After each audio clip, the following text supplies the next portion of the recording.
to the point that the very same gang members that were robbing my guests in the early days were at this point offering walking tours to the same tourists and being featured in Travel and Leisure and GQ.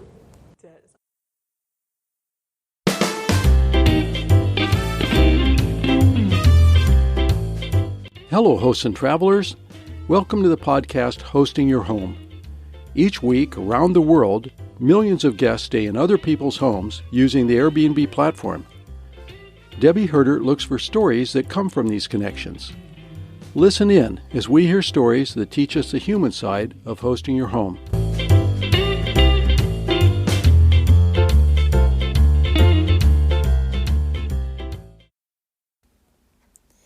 Welcome to Hosting Your Home.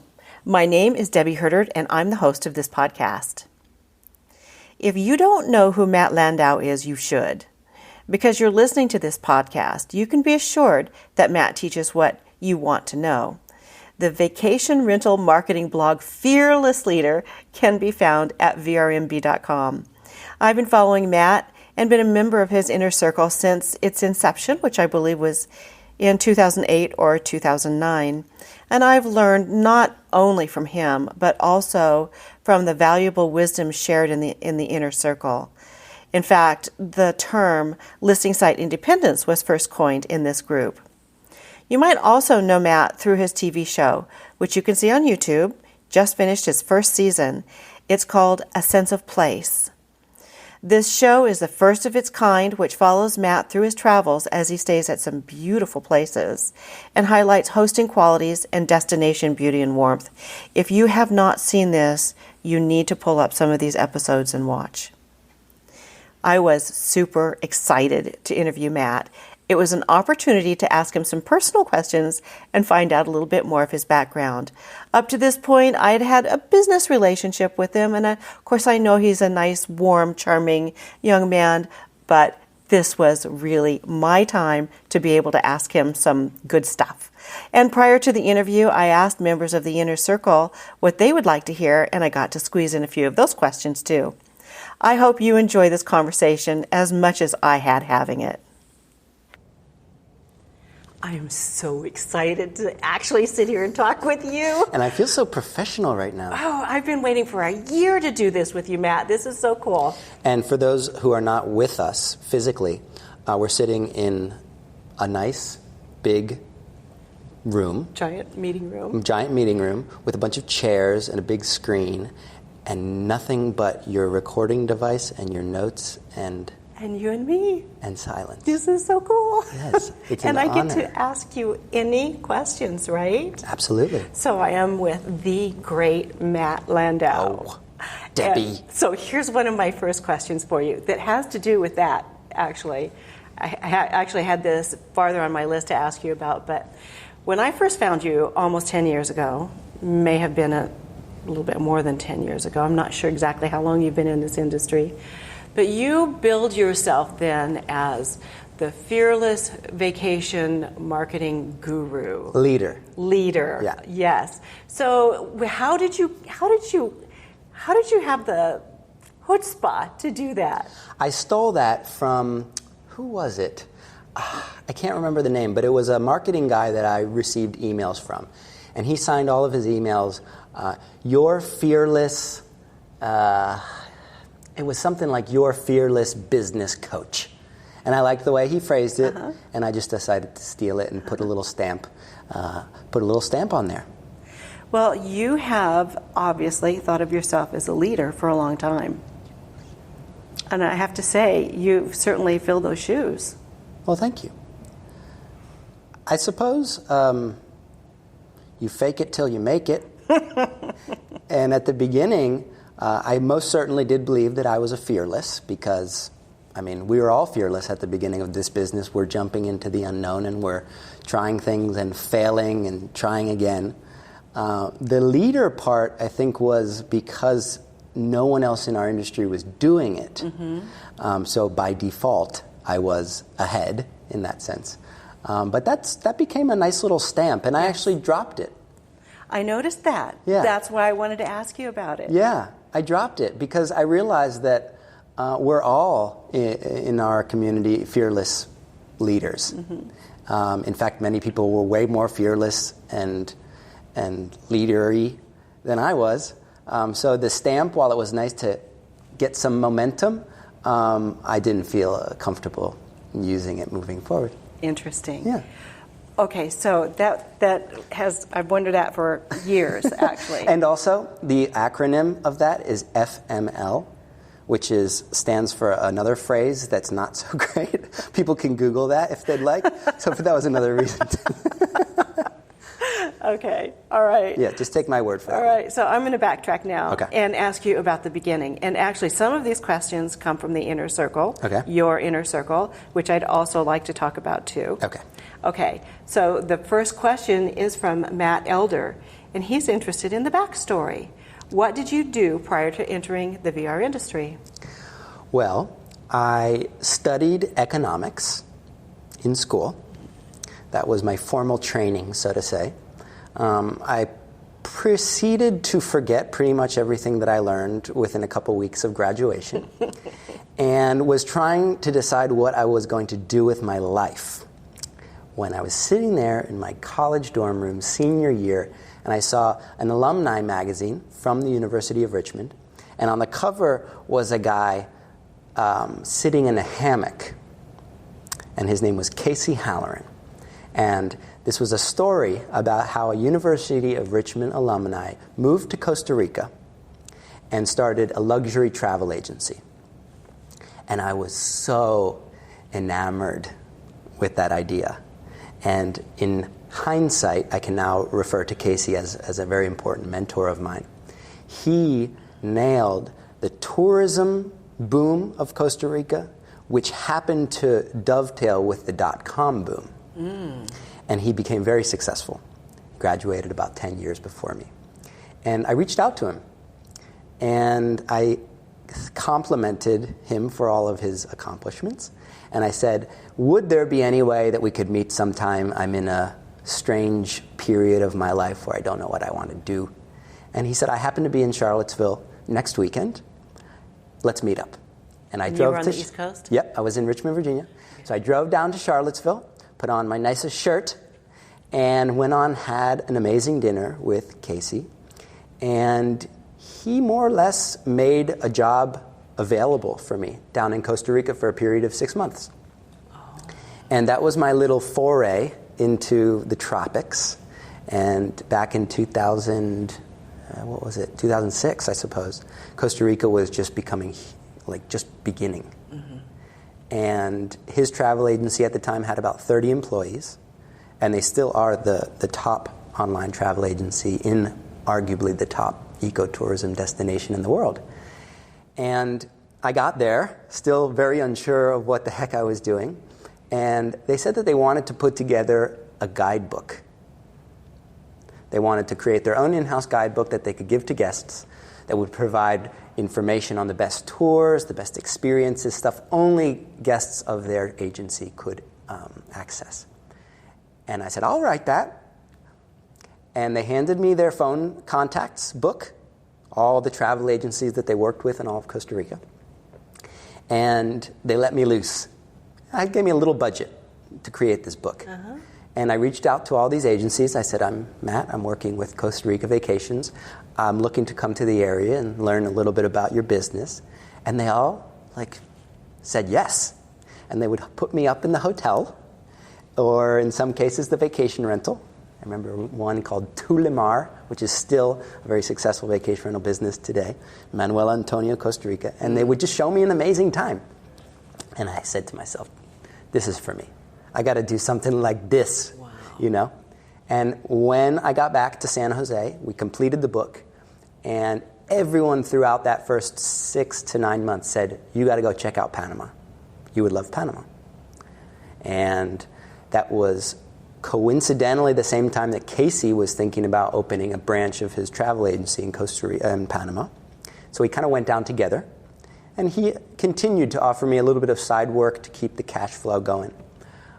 He encouraged me to start a blog, the Panama Report, which was the first travel and investment blog in Panama.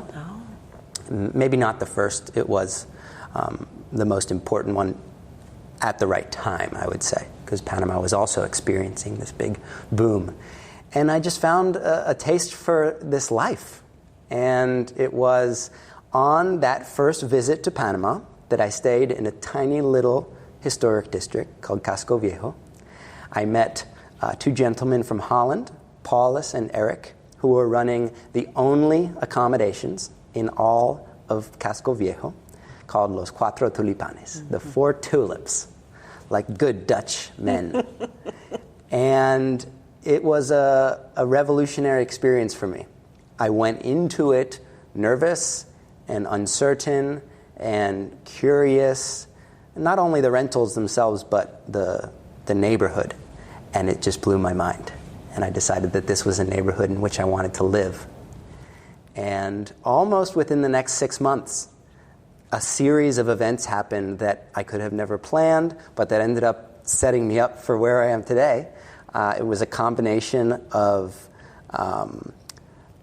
the travel agency that Casey was opening up doing really well and needing to place people in the evolving historic district of Casco Viejo. It was Paulus and Eric determining that they were going to leave Panama for some reasons that are probably worth a separate day. And they said to me, we are going to shut this business down unless we can sell it to one person, and that's you. No. Yeah. You had not spoken to them about it? No. Oh my gosh. Not at all. I was helping them a little bit with their marketing after I had stayed. Mm-hmm. How long did you stay? I stayed with them at Tulipanes in Monjas Tubi. That was the apartment I stayed in for like 3 or 4 days. Oh. I was living in Panama in the downtown area, but I felt like it was an alignment of stars. Oh my goodness. And found a small handful of business partners who were, some of them were already involved in the neighborhood and on the real estate side of things, and others were coming from the United States. And we put together a little team, and next thing you know, we were running a vacation rental business in Panama. And it was the only place to stay in town. And if you had come to Casco Viejo between 2009 and 2013, there was nowhere to stay but with us. And we just learned everything on the fly. How fantastic. And there was nobody to take our place. And then while you were there, you started the vacation rental marketing blog. Yeah, so that was the really hilarious pivot in all of this, is that we learned everything on our own in very much the same way all our colleagues have. And so I felt like I had a really good notebook of information of stuff that worked, because I keep copious notes. Mm-hmm. And I put that notebook, I structured it a little bit and made it into the form of an ebook. And it was essentially like the best ways to market your vacation rental business. But I wasn't sure that vacation rentals were the right demographic to buy the ebook. So I actually never shared this. I made 4 websites. I made howtoincreasehoteloccupancy.com, howtoincreaseresortsales.com, bedandbreakfastadvertising.com, and vacationrentalmarketingblog.com. 1 page on each website. Oh, wow. The same book for sale on each website with a different title. The same price. Ultimate like control versus variable experiment. Yeah.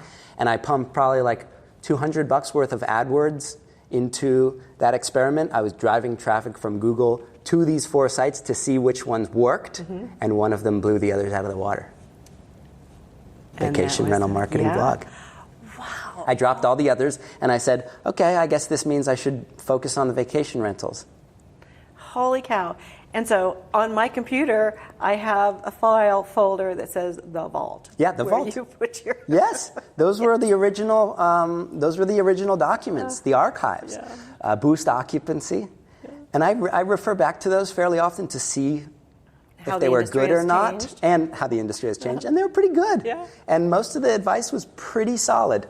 So what year are we talking about that you bought Los Tulipanes? That was. I think that was 2009. Okay. Or 8. It must have been 8, because I know that I think, but I'm not positive, it was 2009-10 that I first discovered some of your articles. No, you know what? I bought Tulipanes, I think, earlier, like 2007. Mm-hmm. It was a year after that, maybe a little bit more, that I started the blog. Yeah. Okay. Yeah. Can I ask you how old you are? 35. So you started this when you were 25 years old? Yeah, right out of college. I would say it's fearless, but it's really what everybody in our industry does at the beginning, is just winging it. Well, and it's honestly all the dominoes falling in the right place. Mm-hmm. All the right people came. The universe just looked after you beautifully. And I think that's true. A lot of people got into this business, if it wasn't an accident, mm-hmm. it was some bit of alignment of stars, adversity, whatever you want to call it, that brought this opportunity in front of them, and they ran with it. So what was your thinking when you started the Inner Circle? What was your goal then, and how do you see that you may have met that or not met that? Well, before the Inner Circle, I was creating one-off learning materials, ebooks, video courses, guides, things like that. And I realized that I was putting myself at a bit of a disadvantage, because even if someone absolutely loved my work and purchased the book or the video course or whatever, I needed to go and create more in order to sell to them. Right. And that was like a bit of a spinning wheel. Mm-hmm.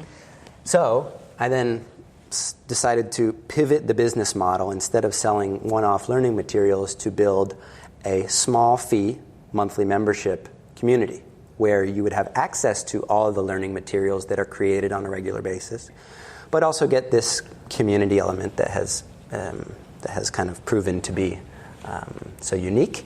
Have you been in a community like that before? No. So you really didn't know whether or not it was going to go? Virtually speaking, no. Okay. But guess where I was? Physically located in a community called Casco Viejo that was developing from scratch.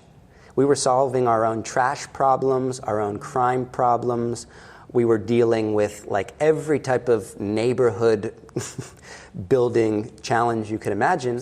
And I all of a sudden started to see all these overlaps.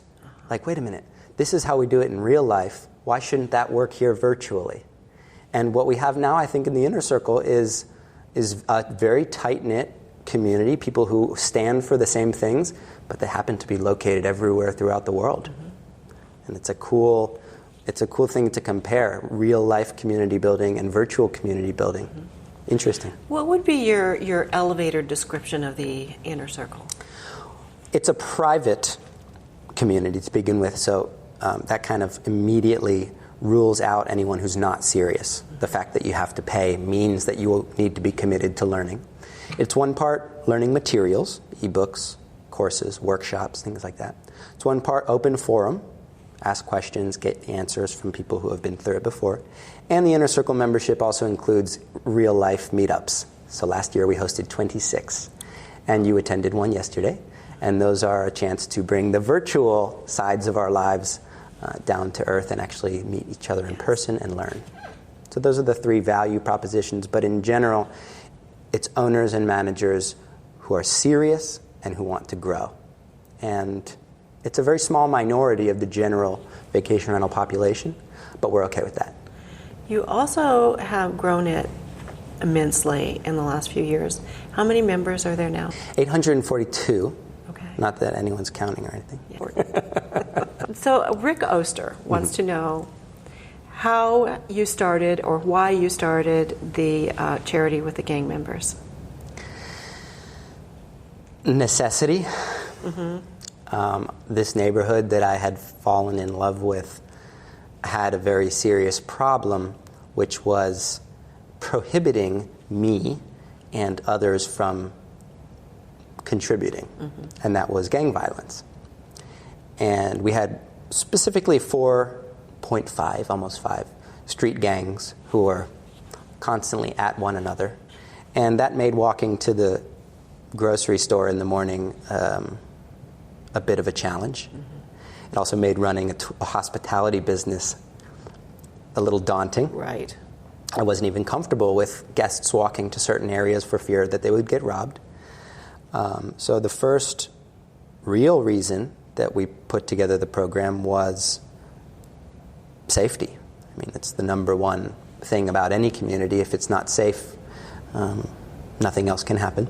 And did that ever happen? Did anyone get robbed or assaulted? Oh, yes, on a regular basis.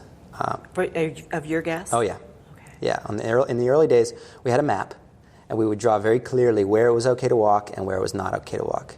And of course, the adventuresome traveler who doesn't like to listen to instructions would venture off the beaten path and almost like clockwork get robbed. And it was never a violent crime. It was almost always petty stuff, just stealing their whatever. We had plenty of gunshots. That the specific impetus for Esperanza was when we lost a little neighbor of ours named Kevin, who was 8, on the block right outside Tulipanes. I would say that was the breaking point, that we realized something needs to be done, that no one else is going to solve this problem. I also had the wonderful guidance of another mentor, whose name is also Casey, although this one, the letters KC, as opposed to the first one, which was CASEY, who had a vision, and that was to not only demobilize these gangs, but to give their members a real opportunity to participate in the community. And that was something so fascinating to me. It was almost beyond my comprehension. But I knew where I could be helpful. I knew how to mobilize the neighbors, all of whom were ready to be helpful. Again, Community 101. And once the program picked up steam, it was almost just this epiphany of realizing that we could take a problem and actually make it part of a solution. And that ended up benefiting everybody in the neighborhood, to the point that the very same gang members that were robbing my guests in the early days were at this point offering walking tours to the same tourists and being featured in Travel and Leisure and GQ. That is awesome. Adding value to the community where they were formerly taking it away. Yeah. So it got started out of pure necessity.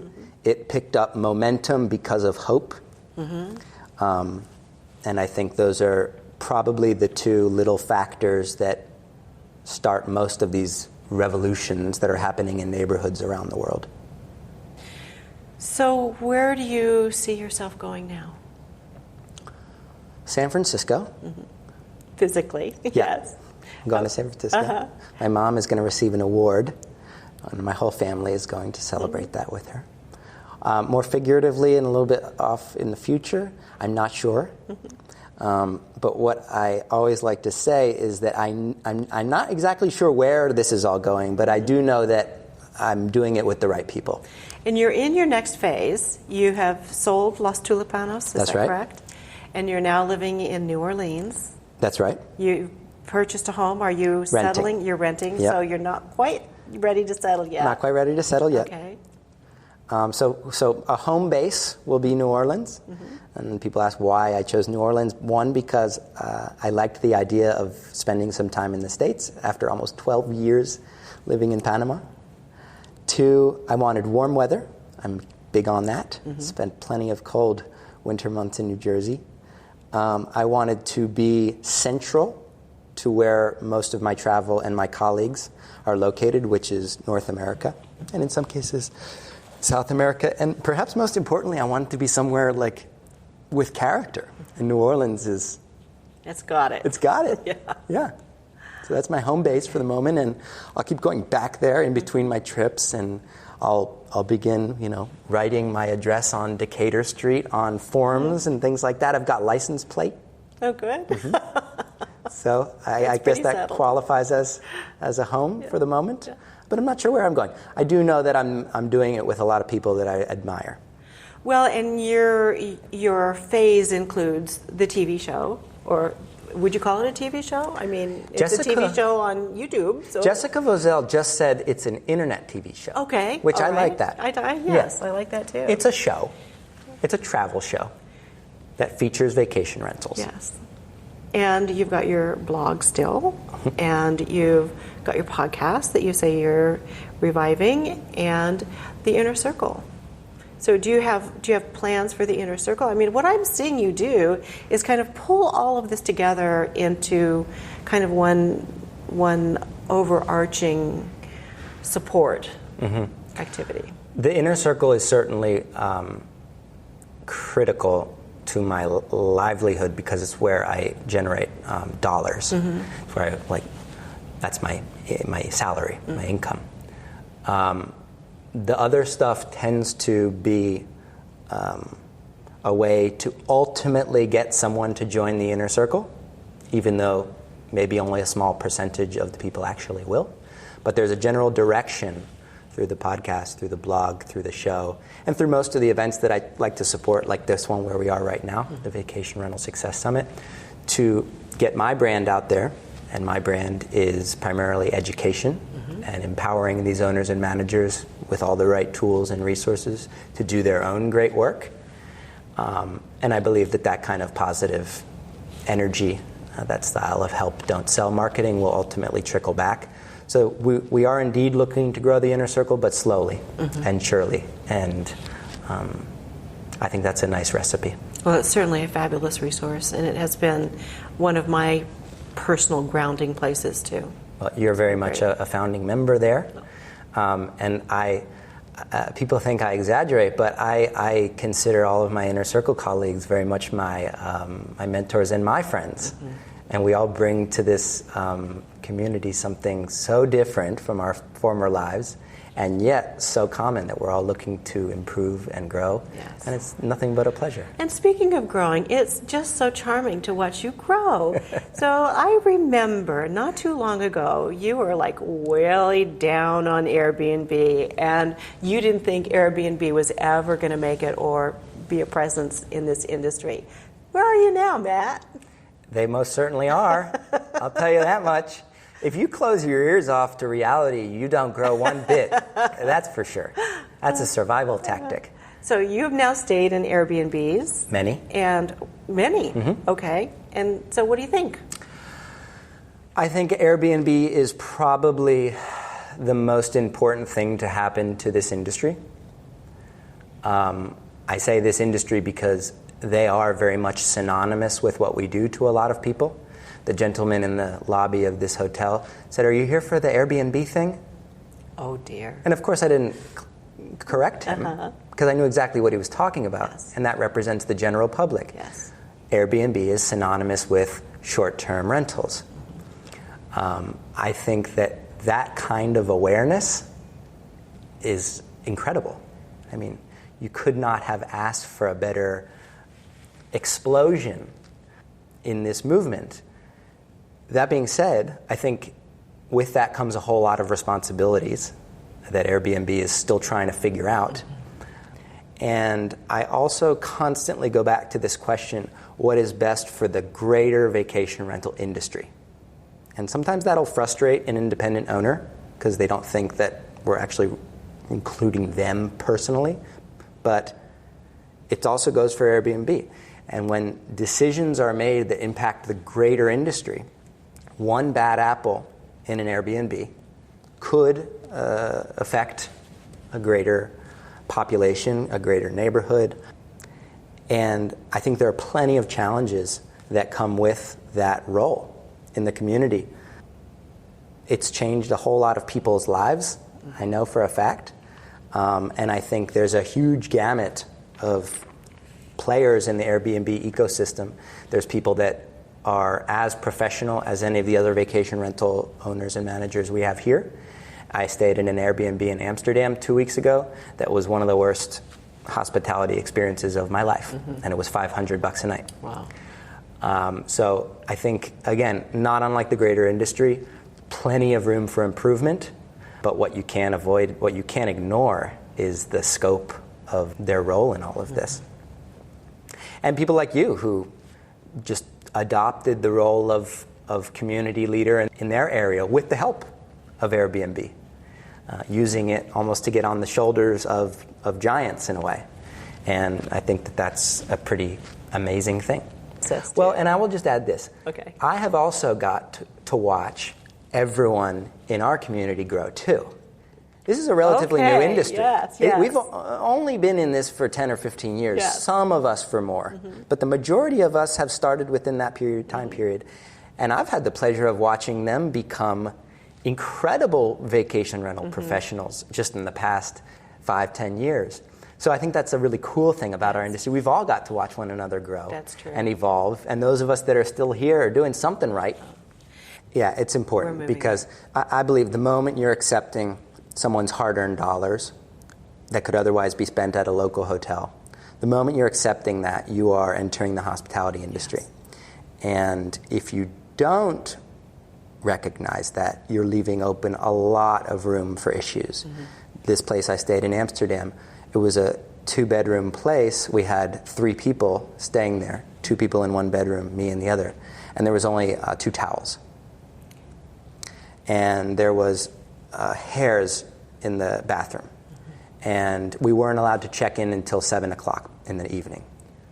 And that was not a lovely experience by any means. And I knew that this person didn't necessarily view it as a business, more so as a hobby. But I do think that if the greater industry, again, is to evolve, every single stakeholder needs to understand that this is indeed a hospitality business. And if you feel like doing someone a favor or doing a little side gig, do it on the side. Don't call yourself a professional vacation rental host, because you're not. Have you ever failed? Oh yeah, I fail pretty much every day. What is one of your biggest failures? My biggest failures? I think I made a pretty sincere failure when I started Tulipanes. I was still pretty young. And I entered with a partner who I was very much simply friend with at the time, went to the same university. And we had our roles and responsibilities. I was more in charge of the marketing and the sales and the branding. He was more in charge of the accounting and the operations side of the business. But we never actually clarified it. We never actually wrote it out, which seemed just like a silly formality. It sounds like a marriage. It was very much. And we got divorced. And if I had done that all over again, I probably would have established roles and responsibilities up front, as well as a timeline, just so that the communication was crystal clear. And it wasn't that one another's character or values or anything was being compromised, but it became a relationship that wasn't working. And in hindsight, I don't think necessarily could have saved it or made it any different, but it would have made it certainly clearer, and we would have had one less variable to worry about. So now when I go into any kind of partnership, I decide to be very upfront about who's doing what, and sometimes it feels weird, like even if it's a super close friend or someone I've worked with for many years, it feels strange to sit down and say, you're responsible for this, and that's this many hours, and if you go over this hours, you're responsible for this. But it's so helpful. And that's what makes you a good leader, too, because you know where your boundaries are. And I've seen plenty of spouses, couples in this industry learn this one, too. And I am not married, nor am I engaged. Don't even have a girlfriend, if any of your listeners. Oh, okay. We'll keep an eye out for you. But as I have heard, relationships are best when there's great communication. Okay, I have a question for you here. Terry from the Inner Circle. This is a really good question. Where does your penchant come from to help people? Where your nurturing nature comes, Rob, edit this, please. Don't edit it, Rob. Keep it. Where does your penchant come from to help people? Where your nurturing nature comes from by continually putting people in a position to succeed, which you do Terry, over and over. Make me cry. Well, he's a sweetheart. He is a sweetheart. Yes. But you do help people. The help, don't sell, the recognizing people in their success modes. Where does that come from? I think probably the general generosity comes from my parents. My dad is probably the most generous person that I know. Never, ever looks out for himself. Always someone else first. But I also think it's the path of least resistance when it comes to business. It's the most enjoyable path. Say that again. I think that's really important. Yeah, help, don't sell, and generosity in your marketing when it comes to business is the path of least resistance.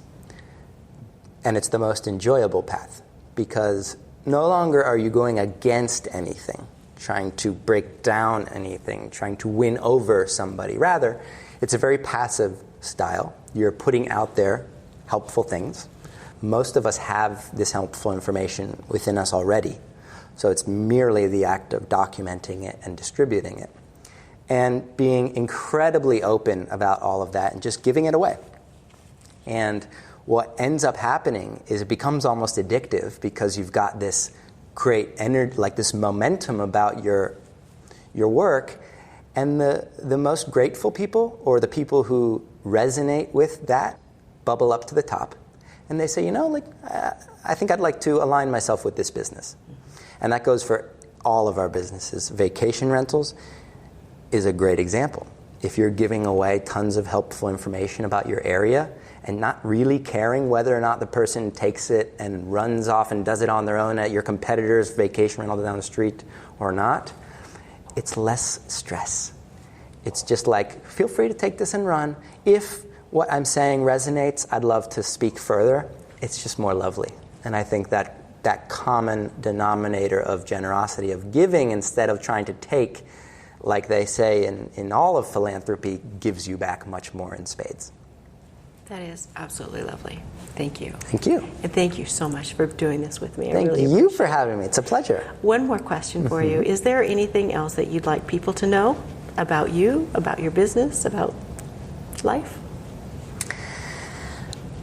I oftentimes think that I know for a fact that I went through this process the exact same way that all of us have.